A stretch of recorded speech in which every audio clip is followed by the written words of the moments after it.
Ladies and gentlemen, welcome back to Ringside Cinema. I am Money Mike, and today we're going to talk Wrestlepalooza predictions. For WWE to want to make this as big as SummerSlam or WrestleMania, why is there only 5 matches on this card, right?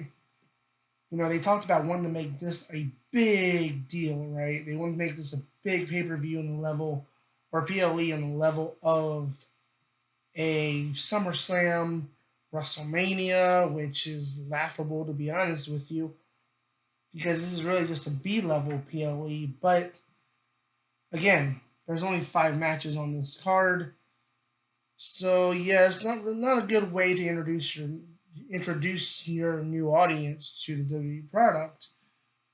But hey, that's the Triple H formula, right? So let's go ahead and start off with the vacant Women's World Heavyweight Championship match between Stephanie Valkyr and Io Sky. Now, we've waited for this match long enough. Many felt this should have been at Clash in Paris, especially the way that they set this up, where Adam Pearce was like, hey, I need a week to figure out an opponent, and it's just Io versus Stephanie. So we could have gotten this at Clash in Paris, right? So who should win here? Honestly, we've seen Io Sky as a champion, and creatively, they didn't do anything that makes me say that I want to see Io win this match. And at the same time, you have a brand new, fresh face in Stephanie Valkyr, who you could showcase to this new audience that you're trying to grab on ESPN and say, this is the face of our women's division. So I think, to me, you could go either way. I think it's going to be a fantastic match. Honestly, I think this should probably start the show. It'll probably be the tag team match with the Usos versus B&B Security. But honestly, start the show with this match and give the new audience something that they can see and go, oh, okay, maybe I should keep watching beyond this, right? Then there's the lingering Asuka, Kyrie, and Rhea kind of in the background here. And that to me tells me that Io is not going to win. I feel like Io is going to be moving into the tag team division. I think we're going to see the women's tag team division be beefed up. Unfortunately, with a lot of main eventers who should be going for the world title, but I think we're going to see the culmination of what we've been seeing on TV. I think Asuka and Kyrie will cost Io the match. That will allow Stephanie to become our new Women's World Champion, and this will divert the whole Rhea Io becoming a tag team going against Asuka and Kyrie at Crown Jewel. And speaking of tag teams, let's go to the reunited Usos versus B&B Security. Yeet. Now, we saw Monday Night Raw, LA Knight, he got his revenge. Jey Uso the week before hit the spear to LA Knight. LA Knight this week was like, hey, all right, an eye for an eye. BFT to Jey Uso. He said they're even now. He wished him good luck against B&B Security. So we've been seeing Jey Uso kind of go through this transformation. We've seen Jimmy allude to it, saying that he's kind of acting like Roman Reigns. And I'm curious to see where this character for Jey goes, because Jey is super over with the fans. And so I don't think they would turn him heel, would they? Because Jey sells a lot of merchandise. The crowd still loves him. So I don't know. What do you guys think? Comment below. Let me know. Do you think they will turn Jey Uso heel? Do you think maybe the Roman influence teaming with Roman Reigns at SummerSlam? Maybe Roman Reigns rubbed off on Jey a little bit, a little tribal chiefness. But yeah, I think B&B Security win. Jey is going to blame Jimmy which will continue this spiral of Jay acting like Roman. In what is the biggest mixed tag team match in WWE history. That is what Sports Illustrated says. At least that's what Becky Lynch would say that Sports Illustrated would say. Becky Lynch, Seth Rollins versus CM Punk and the returning AJ Lee. Ladies and gentlemen, this match here is something to me I've wanted to see since CM Punk came back in 2023. I said, if there was any way to make this match happen, especially when we saw CM Punk, Seth Rollins feuding the way they have these last couple years, I was like, man, I hope there's some way we can get Becky and AJ involved to make this match happen. And we finally got that match. We got it right here at Wrestlepalooza this Saturday. And you know what? Yeah, I'm going to pick CM Punk and AJ Lee to win. I think AJ Lee pins Becky Lynch. So that sets up a Women's Intercontinental Championship match at Crown Jewel in Australia. AJ Lee versus Becky Lynch for the Women's Intercontinental Championship. And maybe CM Punk versus Seth Rollins again. I mean, do you want to run that at Crown Jewel? Do you want to wait? Maybe you can run it there if they win. Or maybe you can do a winner take all and do another tag team match, but it's winner take all where both Seth and Becky are defending their titles in the match. That would be interesting. But yeah, I think this is going to be a fun match. I'm going to be curious to see how AJ does in the ring, considering this is her first match in over 10 years. Obviously, being in a tag team match, she's well protected. So I think this is going to be Punk and AJ winning. It wouldn't surprise me to see the finish of this match be like a double GTS where Seth hits a GTS, or where Punk hits a GTS on Seth, AJ hits a GTS on Becky, or it's going to be like a double tap out situation where Punk has the Anaconda Vice, AJ Lee has a Black Widow on Becky, Becky taps, done. That's the finish of the match. Then you got Cody Rhodes versus Drew McIntyre for the WWE Championship. This should be the main event, right? I mean, look, you're going on this new app, new ESPN app. You got this new streaming deal. Shouldn't you want to tell your audience, hey, Cody Rhodes, our WWE champion, he's our face of the company. Drew McIntyre is this big, bad Scottish dude that's trying to take this title away from him, right? Don't you want to say, hey, he's our face of the company, he's our champion, so shouldn't you put him in the main event, right? But I guess it's going to be Cena versus Brock. But in that case, do you have Drew McIntyre win? Because to me, I don't know. I don't think Cody needs another long run. I don't think he needs another long run to WrestleMania. So you could do a big shock here because you're on this new streaming platform where you want to have the title change hands.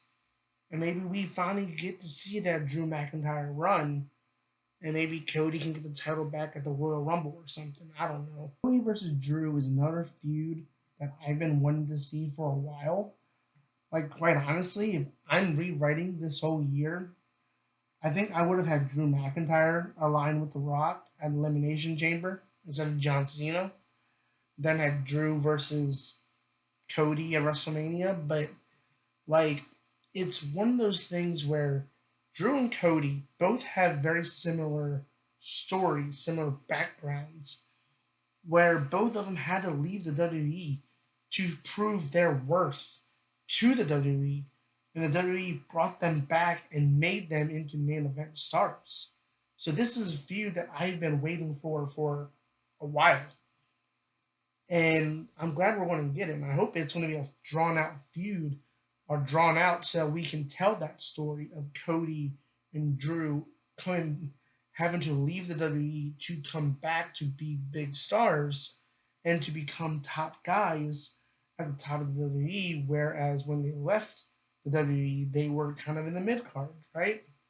So hopefully that we can flesh that story out after WrestlePalooza, in which case I'm gonna go Cody Rhodes. Cody Rhodes, I think, will retain the championship here, but I think Drew McIntyre will be angry about it, and I think that will prompt a rematch, maybe a crown jewel. But yeah, again, I think Cody will win here, but I do want to see these two kind of go on a 2 or 3 pay-per-view run where we can kind of tell that story of Cody and Drew, where they of how they got to the top of the WWE after they were let go. And in what is the main event of WrestlePalooza, it wouldn't be the main event if it was me booking the show, but John Cena, Brock Lesnar, there has not been that much build to this match. They're just solely relying on the names of John Cena and Brock Lesnar to draw in fans to watch this new ESPN or to tune into this ESPN app and to pay $30 a month, which, remember, Stephanie McMahon said, get a VPN and watch it on Netflix. Now, look, the build up to this has not been good. I mean, okay, it was funny. Brock Lesnar, R-Truth, that was kind of a funny segment. Brock ripping his pants, having fun with it. But yeah, like we haven't had that much interaction with Brock and Cena. Maybe we'll get that on SmackDown, but like it's just meh. So I'm picking John Cena to win here. If you are closing with this match, right? You are closing this big WrestlePalooza, the debut on ESPN with John Cena, Brock Lesnar. You have to. I feel like there has to be something at the end that is going to tell us who is John Cena's next opponent. We know he's going to be a crown jewel. So who does he face at crown jewel? Who shows up? And maybe, maybe it's Gunther. We have not seen Gunther since SummerSlam. And Gunther in Australia, that would not be a bad match. But there's been rumors that it's going to be Gunther versus Cena in his retirement match. And Gunther's going to retire John Cena the way he retired Bill Goldberg. So, I don't know. Maybe they run Gunther versus Cena at Crown Jewel? Then what do you do? Like, then that really puts into question who his last opponent's going to be, right? But you know what? I think. Now look, I know AEW All In is earlier in the day, and and Tony Khan AEW can completely squash any hope that people have of this happening. But no, Edge is going to be competing in AEW. No, Edge is not going to show up. But another Canadian who we have not seen in the WWE since 2017-ish, Chris Jericho. What if we get Chris Jericho versus John Cena one more time? Look, you got to close the show in a big way. You can't.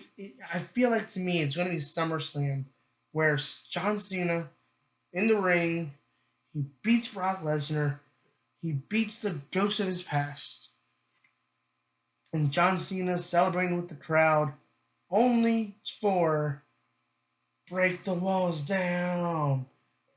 We see the infamous countdown clock, break the walls down. Chris Jericho returns to the WWE. And then you end WrestlePalooza with Jericho returning to confront John Cena. That's all I'm saying. I mean, this whole show is basically being marketed to casuals. And casuals, they know Chris Jericho. They know the name Chris Jericho. And again, Chris Jericho has not been seen on AEW TV since April. And yet, I talked about his return where I said he's probably going to show up at the Royal Rumble. But Chris Jericho is not going to sit around until January if he's just sitting around, waiting for his contract to expire. He's not going to wait. So he's probably worked out some legal mumbo jumbo with his lawyers. Tony Khan's lawyers say, hey, I want out of my contract. WWE, they know it. They go, okay, we're going to have you show up and confront John Cena after he beats Brock Lesnar at WrestlePalooza. Be there in Indianapolis, right? So I feel like, to me, it's one or two things that are going to happen. Either Chris Jericho is going to return, or Gunther is going to return, and we're going to get Gunther versus John Cena at Crown Jewel, or it's Jericho Cena at Crown Jewel. Ladies and gentlemen, let me know in the comments below, what do you think will happen at WrestlePalooza, as Cody Rhodes said? Leave a comment below, and as always, I do produce weekly wrestling content here on this channel, so, well, unless I'm sick, then I don't. But go ahead and hit that like and subscribe button, as I do produce weekly wrestling content when I'm not sick on this channel. I've been your host, Money Mike, and you've been watching Ringside Cinema.